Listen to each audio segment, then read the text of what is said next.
Muy buenas noches, ¿cómo están? Bueno, vamos a proseguir con el desarrollo de nuestro programa, en este caso con el tema 3, ¿verdad? Interpretación y argumentación jurídica. Bueno, ¿qué podemos decir por la interpretación, verdad? Interpretación o interpretar significa atribuir un significado a un texto. En este caso, en nuestro caso particular sería a la norma, ¿verdad? Al texto normativo, ¿verdad? Darle un significado. Interpretación es desentrañar, ¿verdad? El verdadero sentido de una norma, ¿verdad? ¿Cuál es el alcance de esa norma? ¿Cuál es la realidad de esa norma? Darle un significado a aquellas normas que eventualmente sean oscuras o confusas, ¿verdad? Eso no impide también de que se le llame actividad de interpretación a aquellas normas que son claras, ¿verdad? Porque desde el momento en que uno realiza la interpretación, se da cuenta que la norma, perdón, es clara. Existen algunas normas que no necesitan de interpretación de una actividad interpretativa o de la utilización de reglas de interpretación, porque ellas son claras, ¿verdad? Entonces, eh, generalmente las reglas de interpretación lo vamos a utilizar cuando existen problemas de interpretación en esa norma. Entonces, interpretar es dotar un significado a un determinado enunciado o texto legal para nosotros, ¿verdad? Porque también se puede interpretar otros tipos de texto, ¿verdad? Se lee una novela, un libro de ficción, lo que sea, y eventualmente en algunos momentos o pasajes de esa lectura se podría también entrar dentro del campo de la interpretación. Pero eso a nosotros no nos interesa, ¿verdad? Nos interesa la interpretación en el campo del derecho. Bueno, ¿y qué es argumentar? Argumentar implica dar razones a fin de sostener una tesis u opinión. Por eso es que la interpretación y la argumentación van juntos, concatenados. La interpretación viene a ser la forma de hacerla, es una actividad mental. O sea, debo atribuirle un significado a una norma, pero no puedo aplicar esa norma por más que yo le haya dado un significado si es que no lo hago argumentando, dando las razones jurídicas por el cual estoy aplicando esa interpretación. No sé si me explico bien, ¿verdad? O sea, interpreto el artículo 89 como dimos en el ejercicio, por ejemplo, 89 y 90, creo que 87 y 90, 86 y 90 del Código Civil, ¿verdad? Y bueno, mentalmente yo le doy un significado a esa norma, pero para que sea válida esa interpretación, yo tengo que dar las razones jurídicas, el por qué estoy interpretando de esa forma. No puedo solamente aplicar una norma en un caso concreto y no decir el por qué, no establecer el por qué, no dar razones por qué. Y al momento de dar las razones, explicar qué yo entendí por esa norma, estamos ante la tarea de argumentación. Eh, un ejemplo. Por ejemplo, vimos la norma de la ley de honorarios de abogados en el cual no está establecido qué monto se debe pagar como honorarios en un caso de divorcio. No existe una normativa que regula eso, ¿verdad? Pero o sea, que regula el monto de los honorarios, ¿verdad? Cuánto debe cobrar un abogado por un juicio de divorcio. Obviamente que el juicio de divorcio sí está reglamentado por una ley.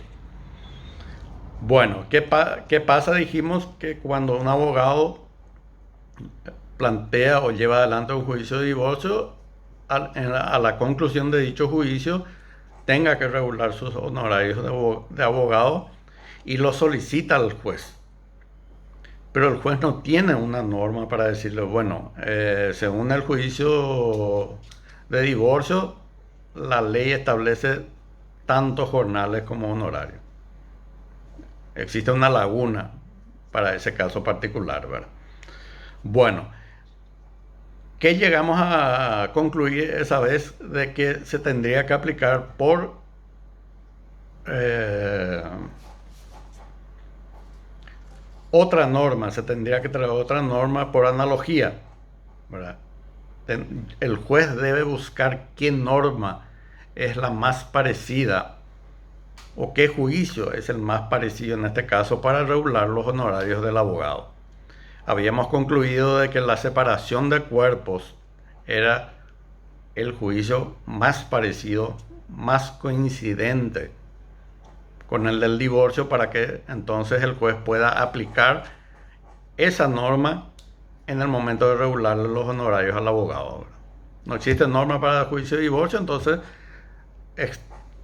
traigo para el caso particular otra norma que es parecida, porque el juez no puede dejar de resolver por más que exista vacío legal.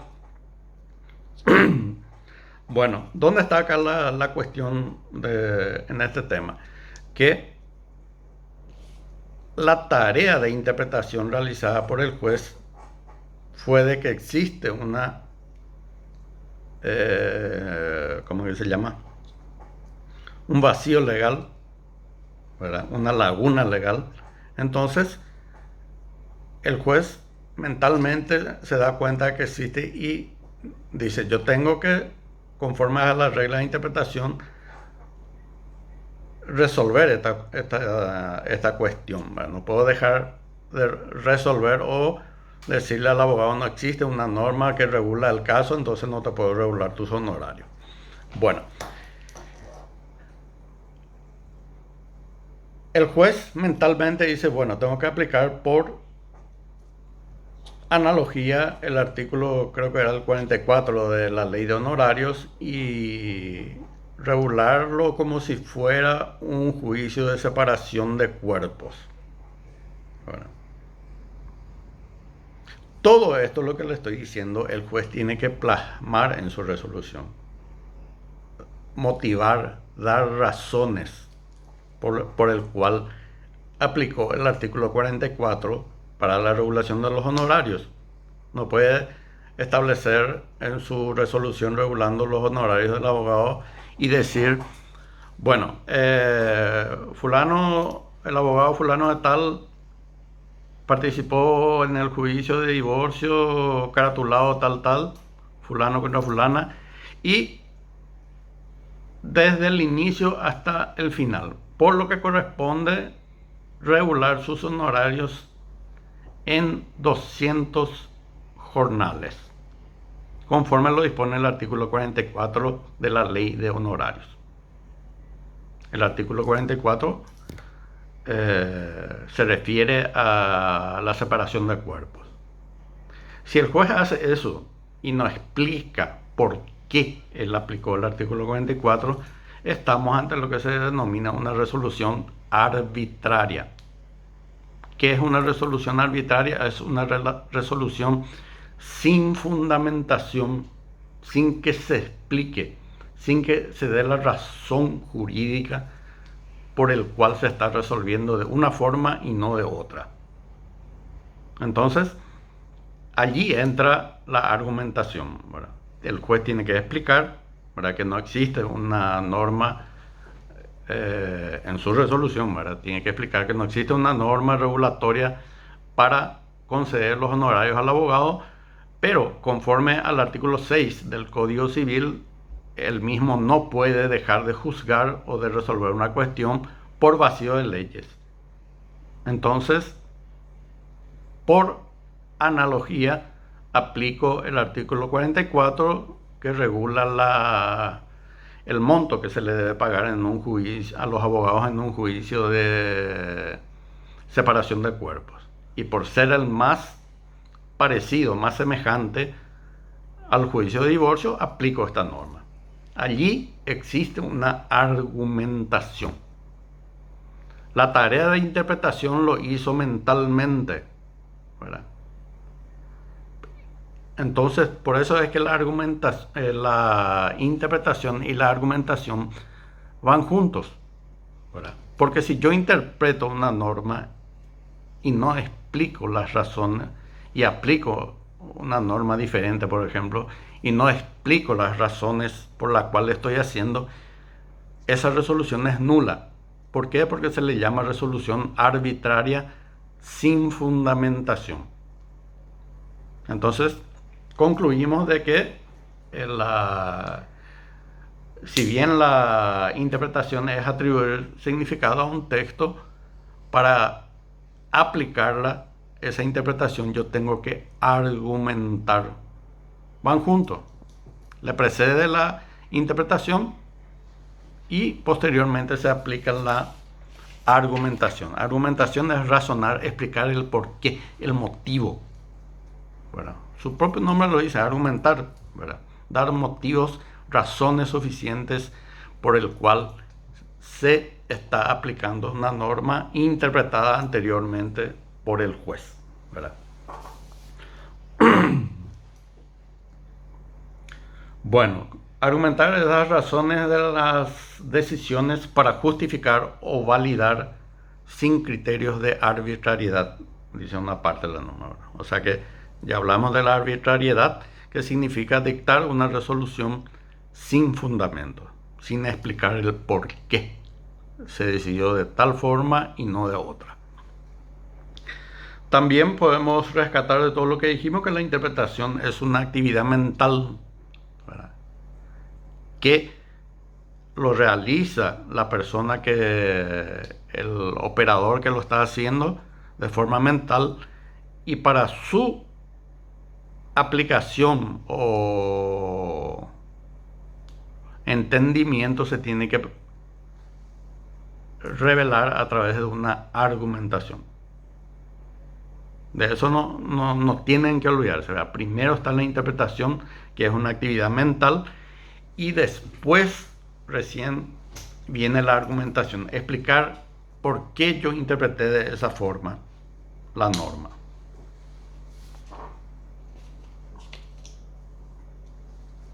Bueno, pasamos al siguiente punto del programa, que nos pide, ¿verdad?, la necesidad de la justificación en el derecho. Justificar, ¿qué significa justificar? Dar razones jurídicas, explicar, ¿verdad?, por qué de la aplicación de una ley para un determinado caso, ¿verdad?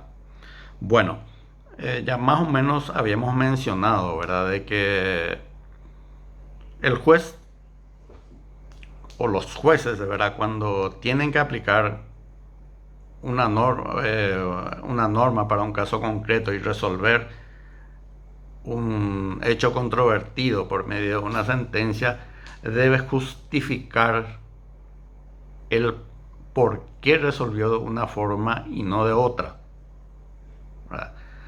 Y dentro de esto, obviamente, está la teoría de la argumentación.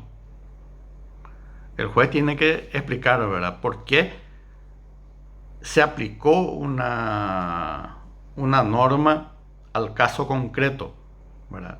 Entonces, antiguamente tenemos de que existían sentencias o resoluciones dictadas, ¿verdad?, en las cuales ya sea el gobernador, el pretor o los magistrados de aquella época no necesitaban fundamentar su sentencia. Condenaban directamente, aplicaban la sanción en forma directa, sin decir, sin razonar y sin explicar o justificar el motivo de su resolución, ¿verdad? O sea, era entregar un inmueble a Juan o condenar al pago de una indemnización de tantos millones a Pedro.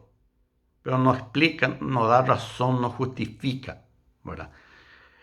Eso con el tiempo se fue cambiando, ¿verdad? Y actualmente, desde un tiempo atrás hasta ahora, se exige que toda sentencia judicial sea fundada, ¿verdad? Que se justifique en el derecho, ¿verdad? Lo que yo estoy resolviendo como juez, tengo que, aparte de decir, bueno, yo le doy el derecho en el proceso de indemnización a Pedro la suma de 50 millones, porque uno, porque el culpable fue Roberto, el demandado, ¿verdad? Roberto infringió una norma de tránsito y ocasionó un accidente, y a consecuencia de ese accidente surgió los daños y perjuicios que se está reclamando en este juicio.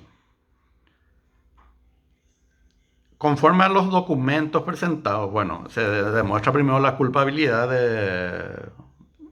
de Roberto, y después ya se ve el monto, ¿verdad?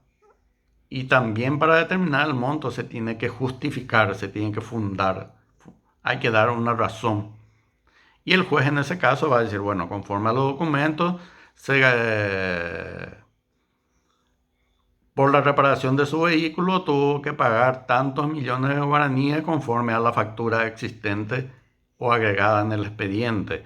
También tuvo una atención en un sanatorio local en donde eh, gastó la suma de tantos millones, ¿verdad? Y va sumando eso y explicando todos los daños que ha sufrido, ¿verdad? El actor de la demanda, y entonces allí se determina el monto total, ¿verdad? Entonces ahí recién una sentencia judicial en esos casos va a ser válida, porque si no se da razones, no se justifica el motivo de una decisión, entonces esa decisión es nula y es considerada por la doctrina y por la propia Corte Suprema de Justicia que es arbitraria, la doctrina de la arbitrariedad de las resoluciones judiciales. Y se tiene en cuenta el artículo 256 de la Constitución Nacional, que dice que toda sentencia judicial tiene que estar fundada en esta Constitución y en la ley. Sí, sí, lo que me olvidé es que se demuestra la culpabilidad en el hipotético juicio de indemnización, que el demandado, ¿verdad?, violó normas, por ejemplo, de tránsito. Entonces yo tengo que explicar qué normas ha violado el mismo para considerarle culpable, ¿verdad? Y si le y también tengo que dar las razones que nuestro derecho civil da para establecer su obligación o su culpabilidad sobre estos tipos de actos ilícitos, ¿verdad? Bueno, entonces eh, existe una necesidad de fundar, de justificar todas las resoluciones judiciales. Entonces, partiendo de ese principio de la obligatoriedad de justificación, el juez necesariamente tiene que eh, respaldarse por la argumentación, tiene que argumentar, motivar el motivo de su decisión.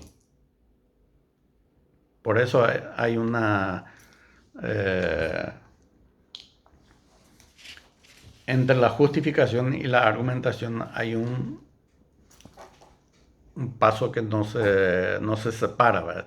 No están separados, van conjuntamente entrelazados, como se dice, ¿verdad? Bueno, los componentes de la argumentación jurídica.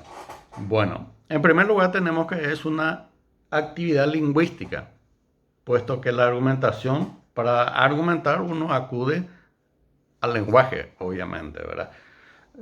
Es una actividad, porque es una actividad lingüística y de mucha importancia. Entonces, una actividad, tenemos que es una actividad lingüística.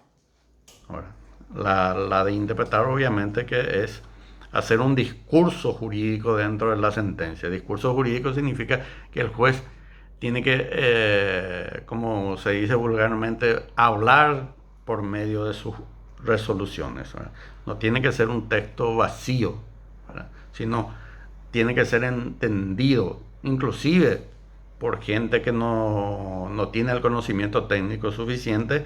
Con la lectura del juez debe entender lo que el juez está diciendo. Es más o menos lo que ocurre en los juicios orales, ¿verdad? De características orales, en donde se dictan las sentencias y el juez empieza a explicar por qué se decidió de tal forma, ¿verdad?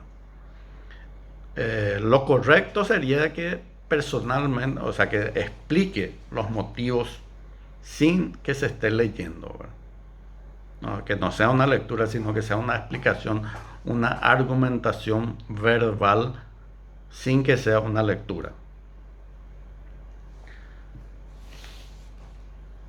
Bueno, es una afirmación, ¿verdad? Porque se construye un argumento que se está intentando probar o que se probó, ¿verdad? Una vez que se edita la sentencia ya es porque se probó. Entonces es una afirmación que se hizo a través de una proposición. El juez inició con una proposición, es culpable, no es culpable, y después para construir ese argumento se basa en premisas, que es el tercer paso, ¿verdad? ¿Qué son las premisas? Son proposiciones que permiten demostrar una teoría o argumentación o afirmación, perdón, una teoría o afirmación.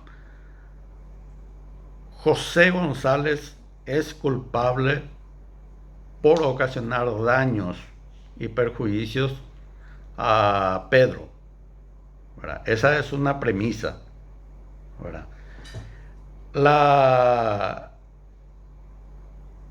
Para que podamos llegar a esta estructura de la argumentación, tenemos que partir de las premisas. ¿Y cuáles son las premisas? Existen premisas mayores y premisas menores. La premisa mayor, que es del tipo deductivo, parte del proceso de pensamiento que va de lo general a lo particular. ¿Qué significa lo general a lo particular? Parte de la ley, leyes o principios a lo particular, que son los hechos concretos. ¿Qué ocurrió en realidad? Es un hecho particular, ¿verdad? Deductivo particular son los hechos, lo que ocurrió en el campo de la realidad. Y el general es lo que se aplica en lo que está en la norma de carácter general, ¿verdad? Lo que está en las normas, en el código, las leyes, constitución, lo que sea. Esa es la premisa mayor que se tiene que aplicar al caso concreto. ¿Y qué nombre tiene ese caso concreto? O sea, dentro de la lógica, la de premisa menor, que es la proposición, ¿verdad? El caso concreto es la premisa menor. Todo lo que ocurrió En el caso particular, las pruebas, todo corresponde a la premisa menor. Y la premisa mayor es la norma que se va a aplicar. Por ejemplo, la premisa mayor dice que el que matare a otro será sancionado como un ejemplo, a 20 años de pena privativa de libertad.